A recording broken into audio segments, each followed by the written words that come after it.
be given by Professor Nemec from Institute of Physics, Science. Well, I would like to thank the organizer for the invitation to this very nice event, and I only regret that we were in Poznań. So my talk will be on a time domain terahertz spectroscopy. I will try to briefly introduce some methods and applications. The outline, the topics I will try to cover, it's the terahertz spectral region itself, the instrumentation, the time domain terahertz spectroscopy. We shall see what kind of excitation can we encounter, how do we measure them by terahertz spectroscopy. I will recall some applications and the current trends in time domain terahertz spectroscopy. So first, I like to show this kind of picture because from the one side, we have electronics methods and we start to reach gigahertz, tens of gigahertz, that the instrumentation is no longer available. From the opposite side, when we are talking about optics, we can go from ultraviolet, visible, infrared, and then the intensity ceases. And there is, in fact, or there used to be a gap just in between in the terahertz spectral region. In order to cover it, it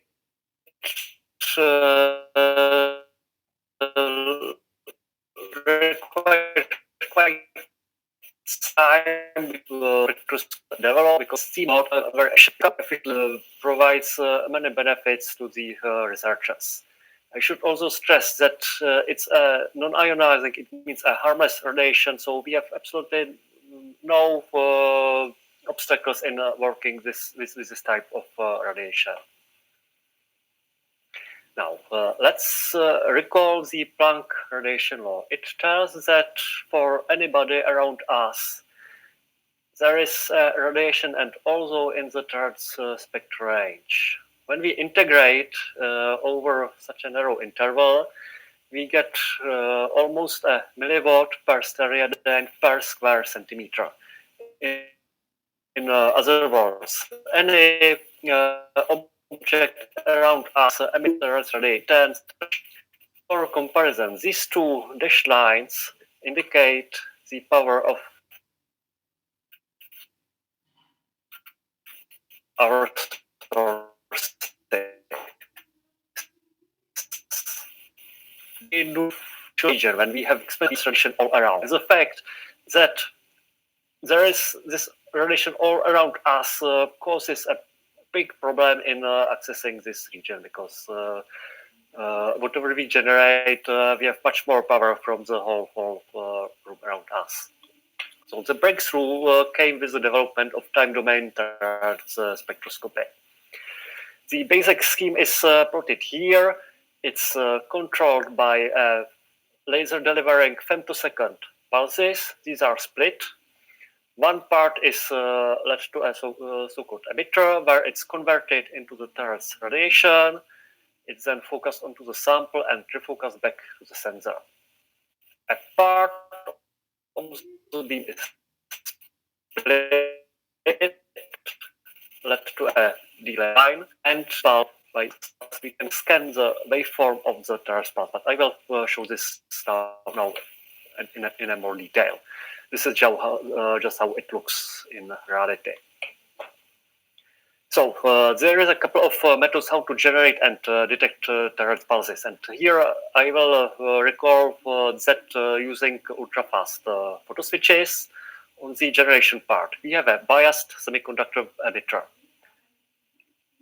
When in dark, no current flows through. But when an optical pulse hits this piece of semiconductor, electron hole pairs are generated. They are accelerated by the electron field and they emit into the free space. On the detector side, again, when in dark, there is no current flowing. Then an optical pulse hits the semiconductor, electron hole pairs are generated, and if just at this moment there is some field from the terahertz pulse, the charges are accelerated and we can measure a current by a standard ampere meter or voltmeter. Now, by scanning the mutual delay between the optical and terahertz pulse, we can measure the entire waveform of the terahertz radiation, the electric field, I stress. Alternatively, the pulses can be generated via so-called optical rectification, which is nothing but frequency mixing. The pulse is short, which means that it has a broad spectrum, and difference frequency generation generates frequencies just in the terahertz spectral range. In this case, the reciprocal effect for detection is the electro-optic effect. We have a nonlinear crystal again. It's hit by the optical pulse, and when the pulse comes through, the electric field of the terahertz pulse acts as the source of the electric field, which modifies the polarization state of this optical pulse, and we can subsequently detect the change of this polarization state. Again, by scanning the mutual delay between the terahertz and optical pulse, we can measure the entire terahertz waveform. This is a real measurement, this amplified laser source, and now it demonstrates what the spectroscopy is about. The terahertz pulses are ultra short and coherent, which means that they are practically insensitive to the thermal background. These are nearly single cycle transient, which means that their spectrum is broad. And unlike in optics, where we measure only amplitude, here we measure also the phase, which is nothing but the delay of the absolute delay of the terahertz pulse. And this is hyper important and is the power of the time domain terahertz spectroscopy. Because for retrieves is to generate part of any of the optical spectra: complex refractive index, complex permittivity, complex conductivity. When you still have the scheme in mind, I should stress that you can split another portion of the laser beam, which is perfectly synchronized with the terahertz pulses. So it can be used for and it's very easy to extend the time domain terahertz spectroscopy for time resolved measurements with sub-picosecond time resolution. So why all this stuff is needed, or why is this so interesting? In ordered excitation in a material, the requirement is that it's polar, because the radiation cannot interact with electromagnetic radiation cannot interact with uncharged particles. Excitation has to have suitable symmetry and picosecond characteristic time. The typical excitations which are observed in solid materials are free charges, either in metals or in high-doped semiconductors. For people working in dielectrics, the ultimate excitation is polar phonon or crystal lattice vibrations. It's also possible to see rotations of molecule in gases. For example, water vapor is the biggest enemy of any terahertz spectroscopist. We can see hydrogen bond bending, excitons, magnons, some polar broadband relaxations. This is the famous figure taken from the textbook by Charles Kittle. In a material, we typically have some low frequency relaxations, then nothing, then infrared phonons, and then interband transitions.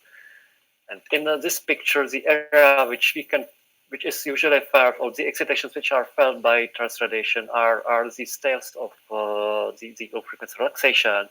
Sometimes we can see some, or we can directly resolve some phonon, or at least some tail of the phonon mode.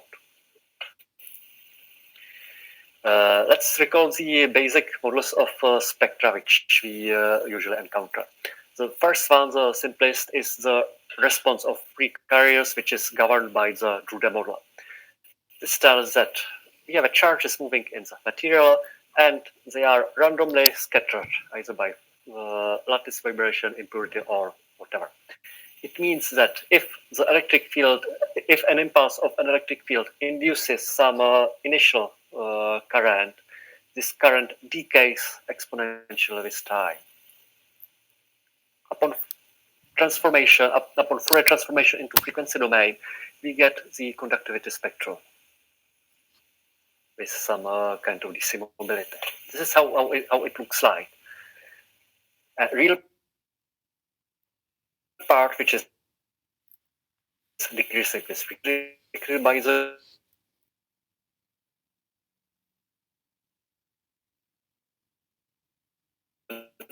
imaginary. So this audience the behavior of written materials.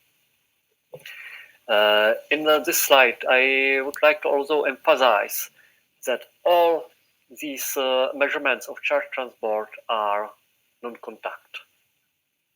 We can deduce from the spectra the mechanism of the charge transport and parameters, and this can be done even in nanostructures without the need to provide any kind of electrical contacts. And the same holds actually for the dielectrics and for the investigation of phonon modes.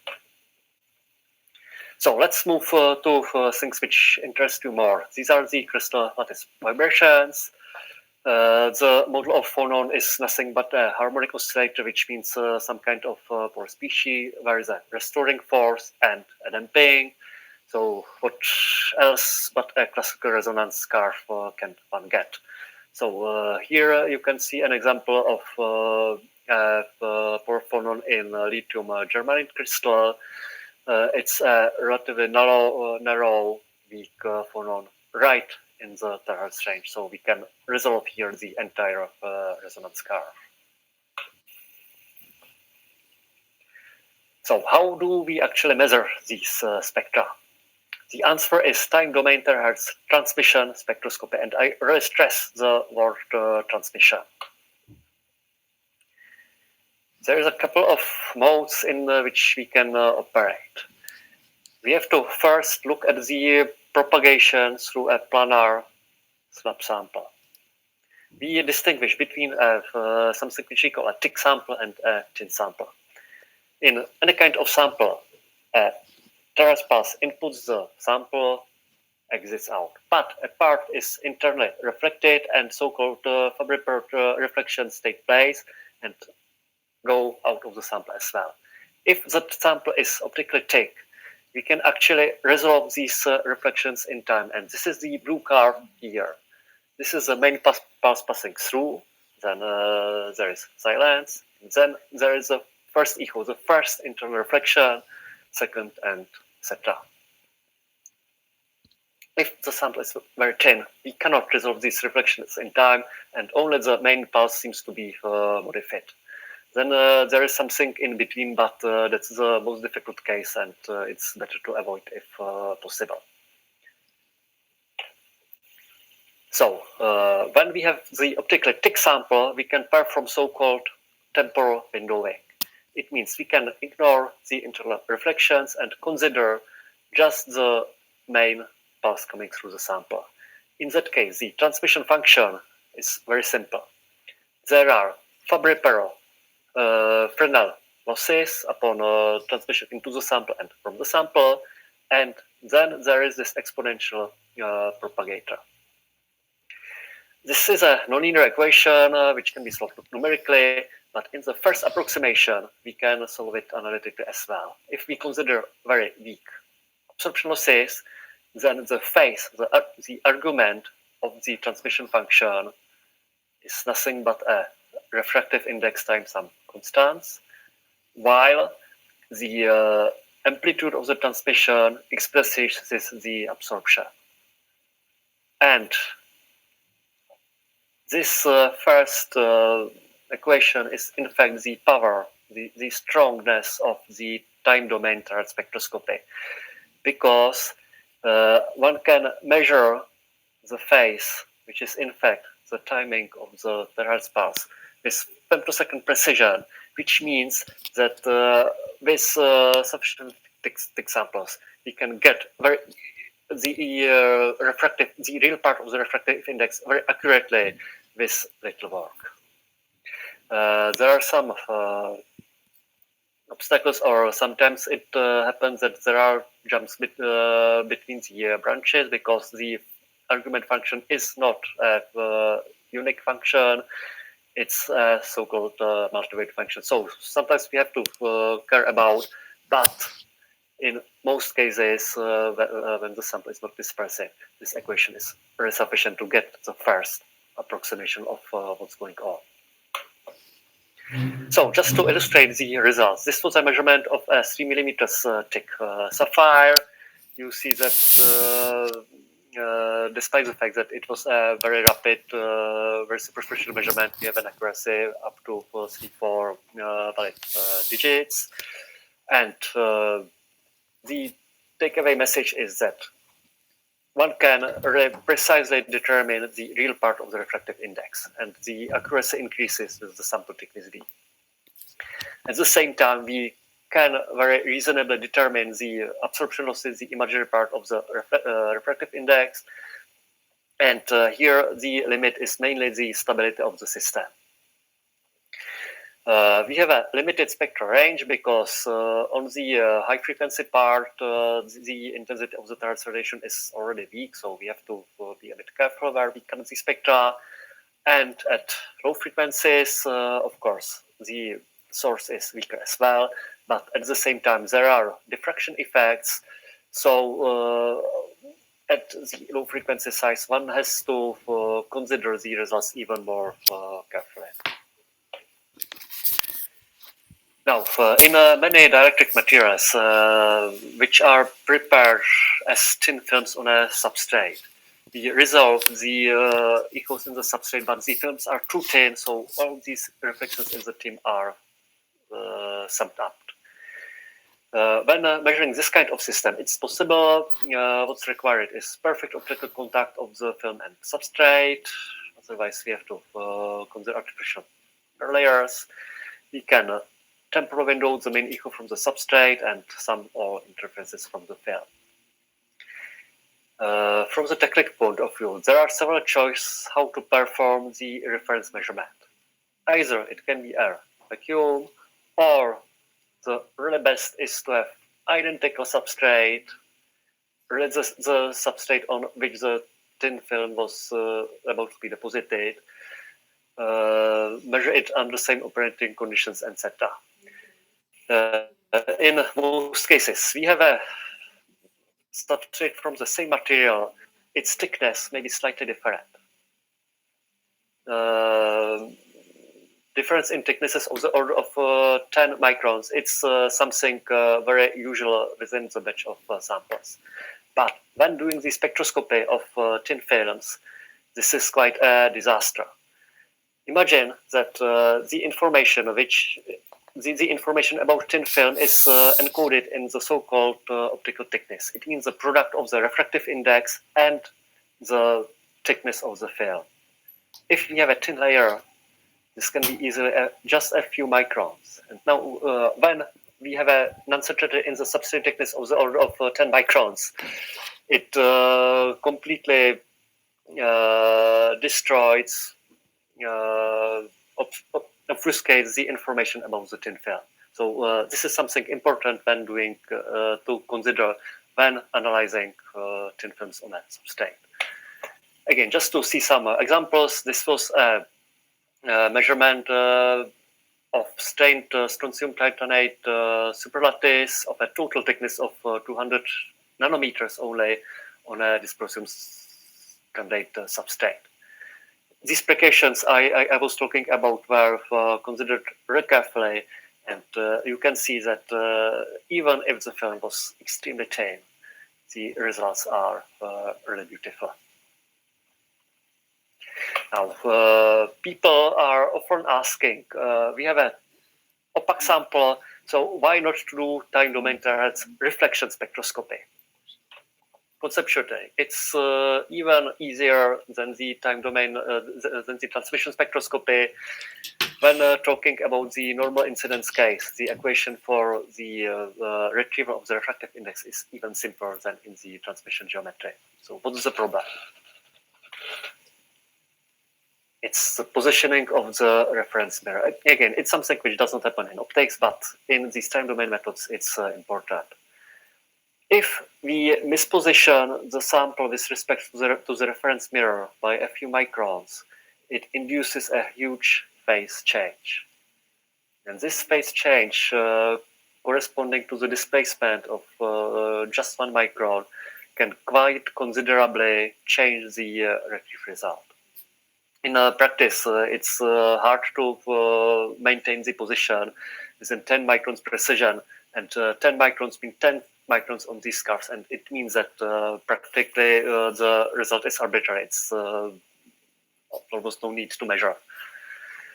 How to overcome this difficulty? We developed a method where the terahertz sampling or gating beam co-propagates with the terahertz beam. It reflects from the sample, and thus any possible shift in the sample position is actually compensated. This does not work for all the samples, but it ensures that the phase change corresponds to a displacement effectively less than 1 micron. And these are the examples of the spectroscopy of doped silicon wafer, which is not transparent. But again, here it was possible to get relatively reasonable results of the dielectric function and the conductivity as well. Just to finish this triad of transmission reflection, there is also a so-called emission spectroscopy. In this case, we are not looking on how the terahertz radiation interacts with the sample, but instead we hit the sample by the femtosecond laser pulse, and we analyze the radiation emitted by the sample.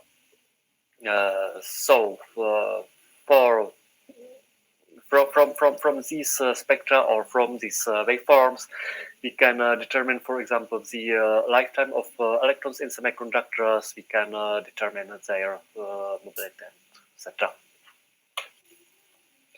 Now let's look for some at some less scientific applications.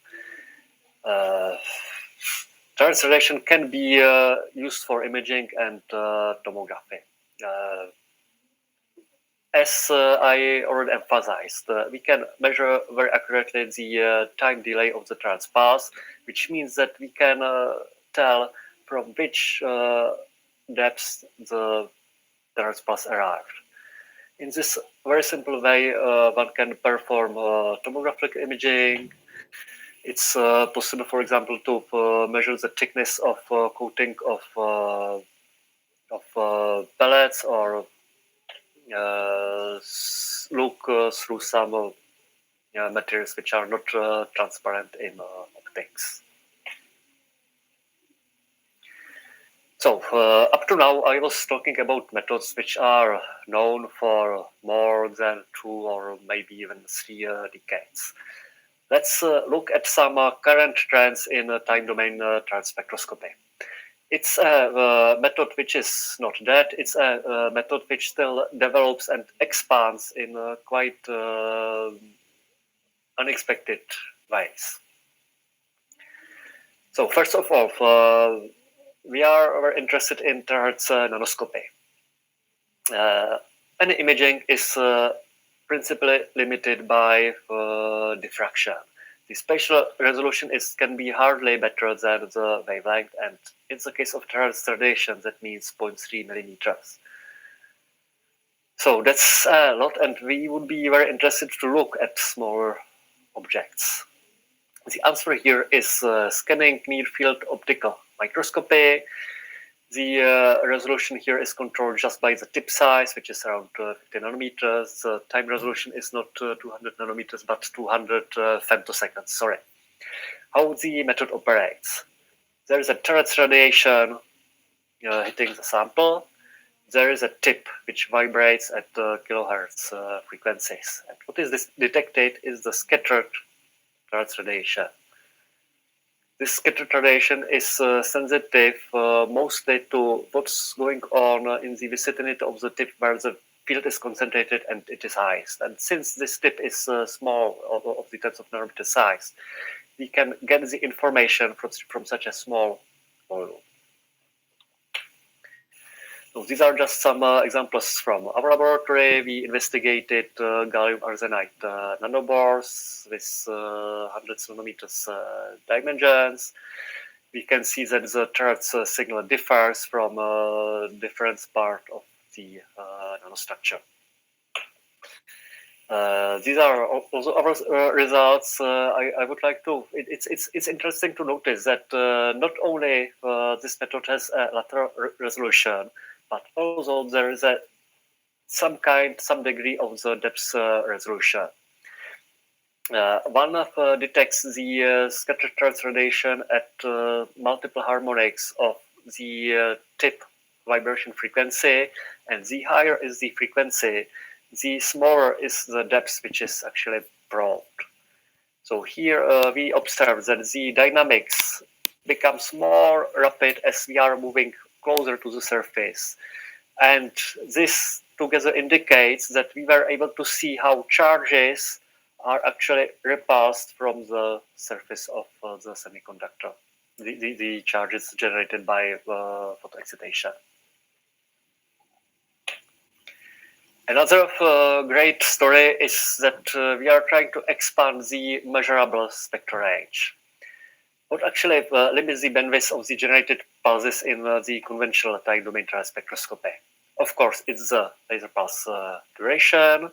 If the pulse is too long, we are unable to get high frequencies. The second limitation is the dispersion and absorption of solids. Many solids absorb at higher frequencies. The phase matching is usually corrupted. So the solutions are either to use very thin crystals like 5 micron stick, which is not very convenient, but later on people realize that it's possible to generate and detect the Terz radiation also just in air. So then there are no phonons, and the only limitation is really the length of the laser pulses. In this way, by nonlinear mixing in air, one can get up to frequency tens of terahertz. Another great topic is the possibility to generate intense terahertz pulses. The peak intensity of terahertz pulses is, of course, controlled by the energy of the laser pulse, which also implies that there are some limitations given by the damage threshold of the material.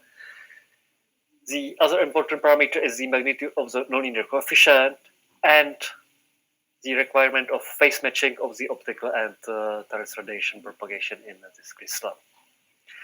The solution is generation in lithium niobate using tilted wavefront. In this way, it is guaranteed that the nonlinear coefficient is very high. Lithium niobate is one of the best nonlinear materials ever. And thanks to the tilting of the wavefront, the wave vectors can match, and the propagation velocity of the driving optical and generated pulse then match as well. In this way, the generation can accumulate over a large distance, and the peak fields diameter apart. This is again very interesting for any research in dielectrics, because it's now possible to drive selectively anharmonic or harmonic lattice vibrations and follow how these huge oscillations affect the behavior, the response of the rest of the material. Another option how to generate intense pulses are so-called spintronic emitters. The fields here are hundreds kilovolts per centimeter. The nice thing on them is that it's a very simple bilayer metallic structure with huge damage threshold. So the time is about to be over, so let's summarize the talk. I was trying to convince you that Terz frequencies are useful for investigation of many processes in solids, including namely free charges, low frequency phonon, and broadband relaxations. Many materials which are opaque in optics are still transparent in the Terrace range, so the Terrace range opens another field of instrumental vision. And the main benefit of time domain Terrace spectroscopy is the able to measure the time of flight of the Terrace path. It means we can either determine the thickness of materials, or in the basic research, we can get the complex response functions such as complex permittivity or refractive index. And finally, this is a very nicely expanding topic. New methods which are based on a time domain Terrace spectroscopy are still developed. So that's all from me, and I would like to thank you for your attention. Thank you. Thank you very much for the interesting presentation. Now it is open for questions. First, let me see in the audience. At the same time, yeah, if you want, you can type your questions in the chat. Okay, so I see there a question. What is the resolution of the scanning microscope? So it's around 15 nanometers. I think the current limit. Okay, I think, yeah, this was probably for the previous lecture. Okay, sorry. It's actual. Let's say yes. Until the other participants think about their questions.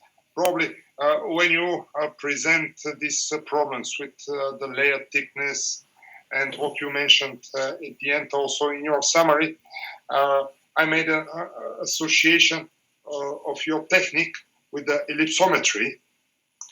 I don't know how familiar you are, for example, with spectral ellipsometry.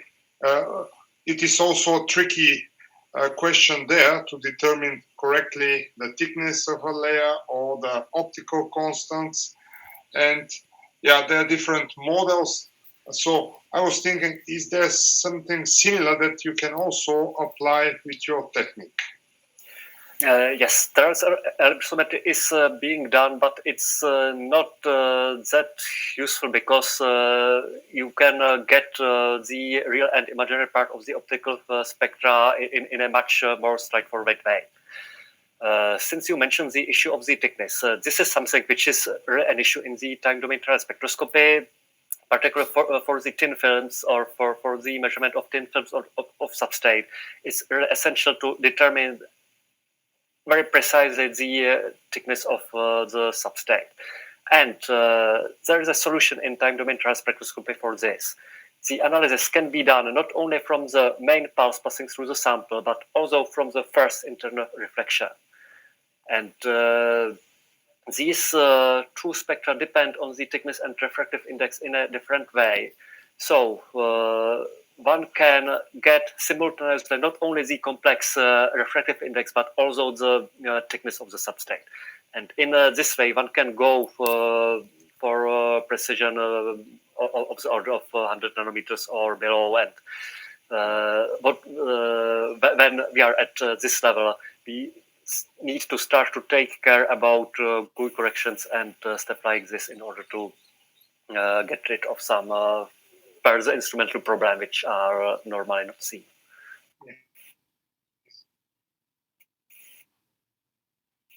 Okay, let me have a look chat on the list of participants. Second question, if I'm allowed to ask. So you showed very nicely the improved resolution using the combination with SNOM. I think it was gallium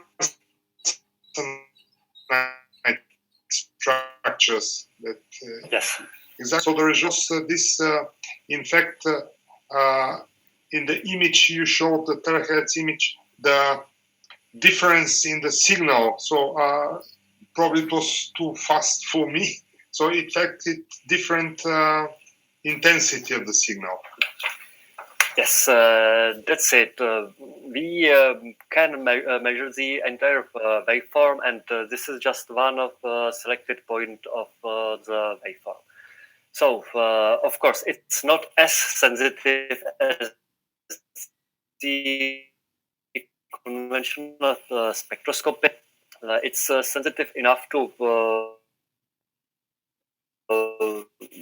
distinguish versus doped, namely, even with a femtosecond laser oscillator, it's possible to generate sufficient current density so that we can even probe what's going on upon photoexcitation. So, in materials like gallium arsenide, where the current mobility is high, we can detect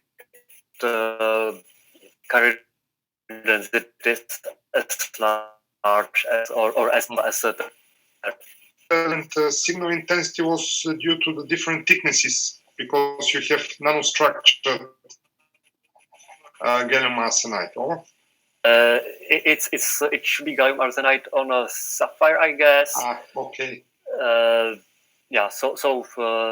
But what's important is that we can observe the contrast between gallium arsenide and the medium in between of these nanobars. It was etched to the substrate. Okay, this I missed. Okay, thank you. Now I understand. Thank you. So, with time question, but it seems not the case. So, thank you very much. Thank you. Let's thank the speaker once again. And we are now moving to the next presentation.